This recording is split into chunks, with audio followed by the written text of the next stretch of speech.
On October 18th, 2025, we ventured up to Niagara Falls, Canada for an anniversary vacation and to visit my friend Bonnie in Ontario, Canada.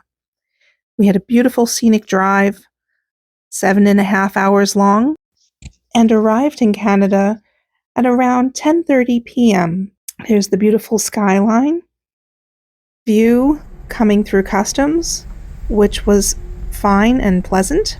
And then I ended up booking us a room at the last minute at the Wyndham Garden Hotel, which happened to be just in the center of town, with a view from our room of the Papa John's.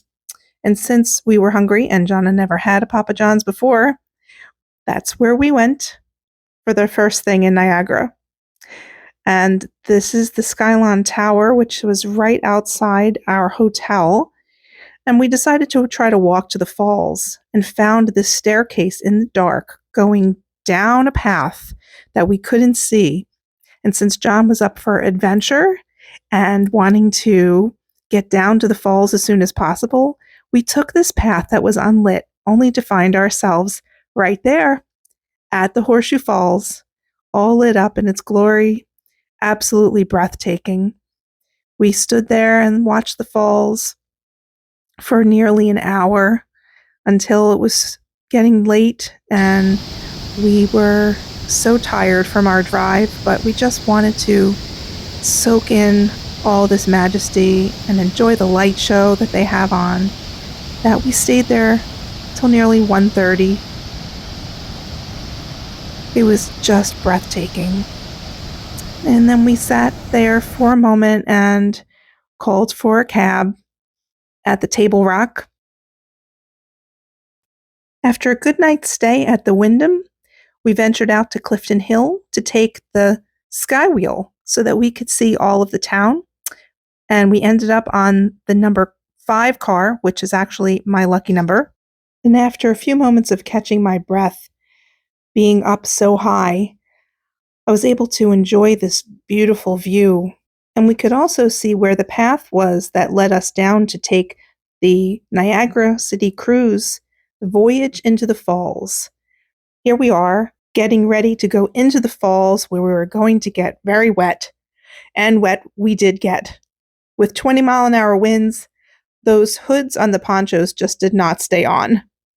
So after we got off the falls, we had a nice beverage and relaxed by the falls, and eventually found our way back to that path that wound right back up to the staircase that we had found the night before. But it looked a whole lot different in the daylight. We then went to our next hotel, the Marriott Fallsview, which gave us a beautiful view of the falls from the lobby, and they even had a Starbucks. Seems like there's a lot of Starbucks everywhere you turn in Niagara. It was great for me because I happen to be a Starbucks fan.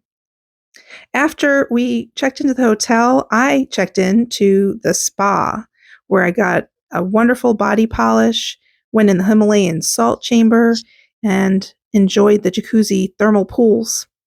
It was a great way to unwind and unkink and feel pampered. After that, John and I set out to the Skylon Tower to their revolving dining room, where we had a delicious anniversary dinner, followed by a beautiful and delicious dessert. The next day, we enjoyed the extensive buffet breakfast that Marriott offers, where they had the best croissants that I've ever had. They were so good that I wrapped up a few in a napkin to save for later. Our room was clean and comfortable, with a comfortable bed and pillows, and a beautiful view of the falls.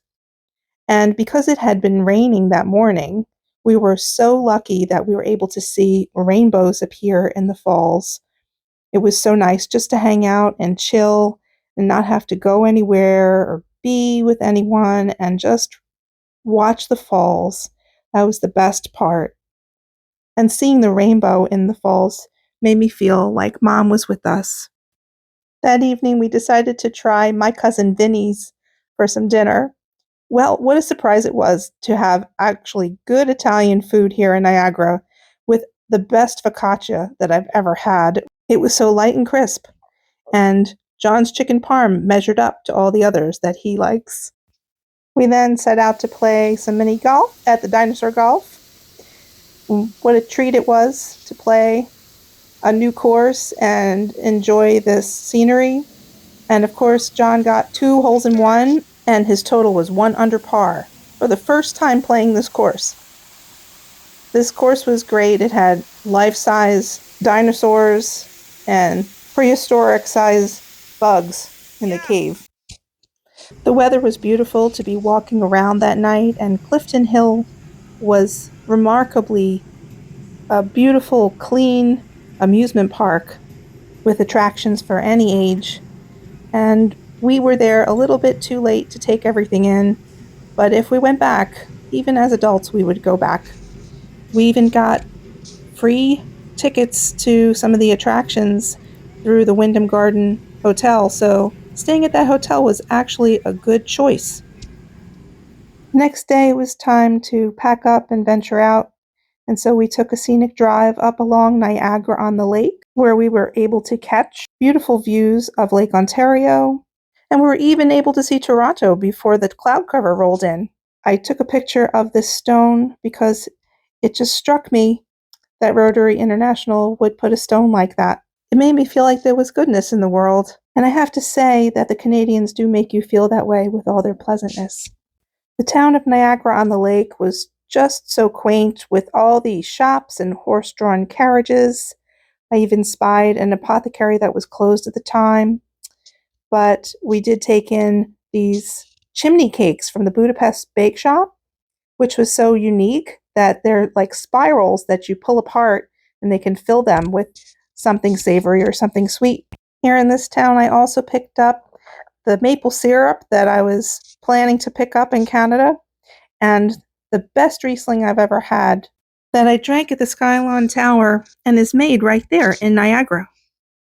This portion of our trip was complete, and from there we headed up to Ontario, taking in all the beautiful colors of the season as we made our way 90 minutes north to enjoy time with friends and start by celebrating Jorge's birthday at the Mandarin restaurant, a gigantic buffet filled with everything you could think of.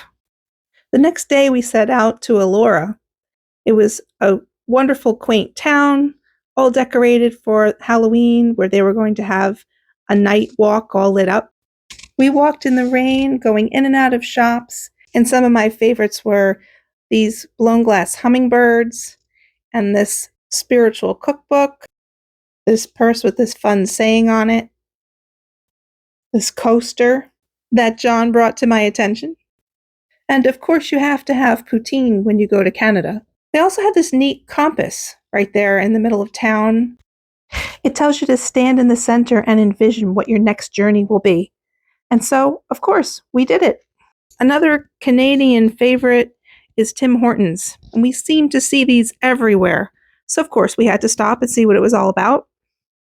They have gas stations connected to a store where they sell donuts and coffee and sandwiches, and a place where you can sit and eat them. But we didn't stay there because our next project was to go home and carve pumpkins while watching Nightmare on Elm Street.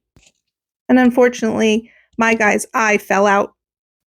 The next day we went to the big farmer's market where we enjoyed these Turkish flatbreads and did some shopping and bought this cool assortment of wild mushrooms. There was so much to see and do, but sometimes the best time is just spending time talking with friends and visiting and getting caught up in the moment that you forget to take pictures and wishing the time would never end. So on the last day, we went to the city proper of Kitchener and enjoyed a delicious breakfast before heading home. This was my first time having a crepe filled with savory ingredients, so it's always neat to try something different. On our way back, we stopped at a place called the 10,000 Buddhas, which is a Buddhist monastery with a museum. It's a quiet place for reflection and prayer, and when we stopped in, there was actually a monk who was chanting and playing the drum. We then began our journey home and said goodbye to the falls. Yes, we will be back. If you decide to go, make sure you stay on the Canadian side and get your passport, because that's where all the action is. Goodbye for now, Canada. We will meet again.